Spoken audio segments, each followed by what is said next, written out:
విష్ణు గారికి మళ్ళీ ఒక మంచి హిట్టుబడినట్టే కంప్లీట్ హిట్ బాగుంది. నాకు నచ్చింది. అంటే మనకేం కావాలి, సినిమాకి వచ్చాం 2.5 hours ఎంటర్టైన్మెంట్ అవుతున్నాం, నవ్వుకుంటున్నాం. సో నవ్వుకున్నాను, నేను బాగా ఎంజాయ్ చేశా. And Vishnu garu one man show.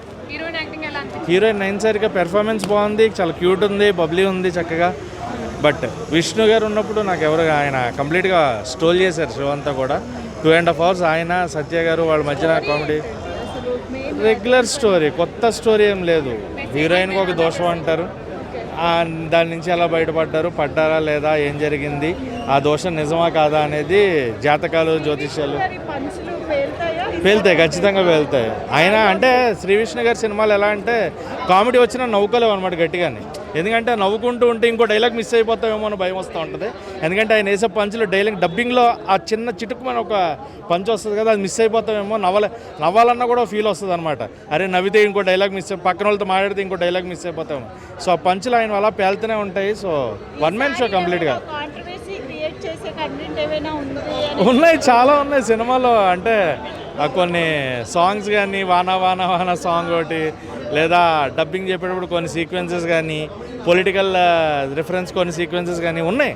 Controversy చేయాలని చేయడు, బట్ అలా అయిపోతుంటాయి. అది అయిందన్న విషయం మనకు తర్వాత ఎవరైనా చెప్తే తెలుస్తుంది అనమాట. విష్ణు గారికి హిట్ పడినట్టే. ఈ వీక్ అయితే హిట్టే, నెక్స్ట్ వీక్ ఇంకో హిట్తో మళ్ళీ వస్తున్నారు కాబట్టి దానికోసం వెయిట్ చేస్తున్నాను. చాలా బాగా అనిపించింది. ఎమోషనల్ ఉంది, ఎమోషన్ కూడా ఫన్నీగా చూపించారు. ఆ లవ్ ఎమోషన్ కూడా చాలా బాగా, చాలా ఫన్నీగా డీల్ చేశారు. అది బాగా అనిపించింది. ఓవర్ డ్రమాటిక్గా కూడా చేయొచ్చు, బట్ అలా కాకుండా జనాలకి ఎంటర్టైన్మెంట్ కావాలి ఈ రోజుల్లో. సో ఎంటర్టైనింగ్ వేలో తీసుకున్నారు కంప్లీట్గా, అది బాగా అనిపించింది. 100%, 200% ఎంజాయ్ చేస్తాం. ఆయన కామెడీ ఎంజాయ్ చేయలేదు అంటే మనకు తెలిసి వాళ్ళకి ఆ హాస్య గ్రంథులు లేవు అని చెప్పొచ్చు. సో ఎందుకంటే ఆయన నవ్విస్తాడు ఖచ్చితంగా. ఆ ఎంటర్టైన్మెంట్ ఆయనలో ఉంది కాబట్టి కింగ్ ఆఫ్ ఎంటర్టైన్మెంట్ అన్నారు. ఖచ్చితంగా నవ్వుకుంటాం.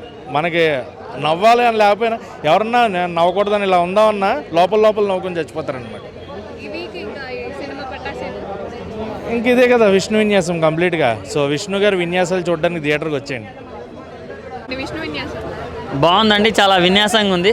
అంటే ఫస్ట్ హాఫ్ కామెడీ తోటి ప్యాక్ చేశారు, సెకండ్ హాఫ్ ఎమోషన్స్ తోటి ప్యాక్ చేశారు. సో చాలా బాగుంది మూవీ. రెండు కలిపి తీశారు కాబట్టి నచ్చింది. సో బాగా అనిపించింది. అండ్ హీరోయిన్ కూడా బాగుంది క్యూట్గా.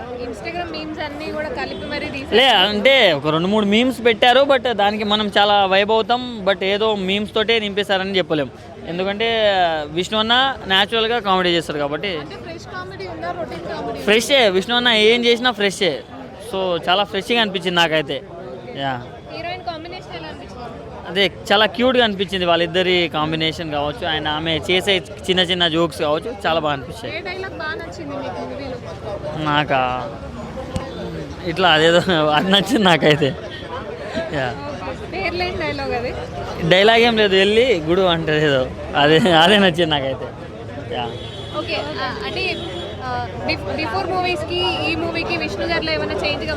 ఇంకెక్కువ కామెడీ చేశాడు దీంట్లో. అంటే ఇంతకు ముందు ఉన్న ఎంటర్టైన్మెంట్ కంటే ఇది ఇంకో రేంజ్కి వెళ్ళిపోతుంది మూవీ. సో చాలా బాగా ఎంటర్టైన్ చేశారు అందరినీ.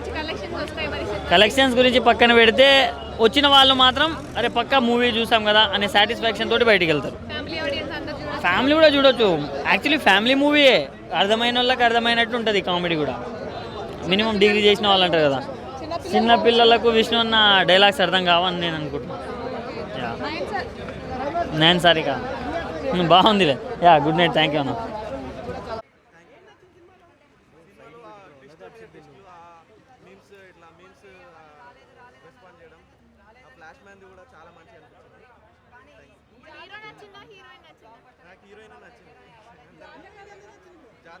జాతకాలు నార్మల్గా చూపిస్తారు, మూఢనమ్మకాలు అంటారు చాలా మంది. కొన్ని ఉంటాయంట, నిజమే, నాకు కూడా తెలియదు. నేనైతే నమ్మను. నమ్మాలని చెప్పలేదు, నమ్మొద్దని చెప్పలేదు. జస్ట్ అది ఒక సినిమా కాబట్టి సినిమా పరంగా చూసుకోవాలి మనం, అంతేగాని దాన్ని అది. Thank you. ఎలా అనిపించిందండి విష్ణు విన్యాసం? విష్ణు గారు ఈ ఫ్రైడే విన్యాసం విష్ణు విన్యాసమే అండి. బేసిక్గా నేను రాక చాలా రోజులు అయింది, బట్ మంచి మూవీకి వద్దాం అనుకున్నా. నిజంగానే మూవీ మంచిగా ఉంది. ఫస్ట్ 25 to 30 minutes విష్ణు గారి కామెడీ మటుకు బాగుంటుంది. ప్రభాస్ గారి డైలాగులు తీసుకోవడము, ఆ జయం యొక్క సాంగ్ తీసుకోవడం, ఇవన్నీ బాగానే ఉంటుంది. అండ్ సెకండ్ తర్వాత ఒక 25 minutes కొద్దిగా గందరగోళం ఉంటుంది. సెకండ్ హాఫ్లో వచ్చేసి మూవీ మంచి హీరోయిన్ ఎమోషన్ బాగా కనెక్ట్ అవుతుంది. బట్ మూవీలో ఒక బ్లెండర్ మిస్టేక్ ఏంటంటే వర్షం పడకముందే హీరోయిన్ తడిచిపోయింటారు, రోడ్లు తడిచిపోయింటాయి, స్టార్ట్ అవ్వకముందే అది. సో అదొక బ్లెండర్ మిస్టేక్ అనుకోవడం జరిగింది. అండ్ మూవీ వచ్చేసి వెరీ నైస్ అండి, అబోవ్ యావరేజ్ మూవీ అండి. ఇందులో చాలా యూత్కి కానీ అర్లీ కపుల్కి కానీ వాళ్ళకు బాగా కనెక్ట్ అయ్యే మూవీ అండి. ఇందులో కామెడీ ఎలా అనిపించింది? చెప్పాను కదా స్టార్టింగ్ 25 minutes విష్ణు గారి కామెడీ బాగుంది. బట్ సత్యరాజ్కి ఇంకో కొద్దిగా కామెడీ ఇచ్చి సపోర్టింగ్ రోల్ ఇచ్చినట్టయితే మూవీ ఇంకా అద్భుతంగా ఉండేది. సత్యరాజ్ కామెడీ ఉన్నంతలో చాలా బాగా వాడడం జరిగింది ఆయనని. అండ్ లుక్స్ ఎలా ఉంది? పాప బాగానే ఉంది, బట్ కాకపోతే పొట్టిగా ఉంది కొద్దిగా, అది కనపడిపోయింది. చాలా మంది ఫ్యాన్స్ పెరిగిపోతున్నారు ఈ సినిమా తర్వాత. నయన్ సారిక గారికి చాలా క్యూట్ గా ఉందని చెప్తున్నారు అందరూ. ఐఎమ్ సారీ, నేను హీరో మెటీరియల్ విష్ణు గారికి ఫ్యాన్, బట్ ఐఎమ్ సారీ, నేను స్త్రీ పక్షపాతిని. సో నాకు తెలియదు. Any question? మ్యూజిక్ ఎలా ఉంది? సో ఇక్కడ ఒక ఇన్సిడెంట్ జరుగుతుంది. సెకండ్ తను పెళ్లి కూతురికి తాళి కట్టిన తర్వాత ఒక యాక్సిడెంట్ ప్లే చేయాలి. యాక్సిడెంట్ అది ల్యాగ్ కనబడుతుంది కానీ బట్ మ్యూజిక్ కరెక్ట్ కొట్టడం వల్ల అది పెద్దగా ఇబ్బంది ఏం పడాల. ఒకవేళ అక్కడ కానీ మ్యూజిక్ కొద్దిగా ఎగాదిగా అవుతుంటే కూడా మళ్ళీ అదే ఎందుకు తీసారు అనేలా ఉంటుంది. కానీ పర్ఫెక్ట్ మ్యూజిక్ ఇచ్చాడు అతను. యాక్సిడెంట్ అనేటువంటి సీన్కి పర్ఫెక్ట్ మ్యూజిక్. బట్ ఎమోషన్ ఎలా అనిపించింది? అదే ఎండ్ ఎమోషనే కనెక్ట్ అవుతారు మ్యాక్సిమం పీపుల్. ఎండింగ్ ఎమోషన్ నేను స్టార్టింగ్ నుంచి నాకు యావరేజ్గానే వచ్చింది. ఇది అబోవ్ యావరేజ్ ఎప్పుడు వస్తుంది అనుకున్నా కానీ బట్ లాస్ట్ ఎమోషన్ ఏదైతే ఉంటుందో సినిమాకి అదొకటి హైలైట్, సూపర్ హైలైట్ అది. ఓకే.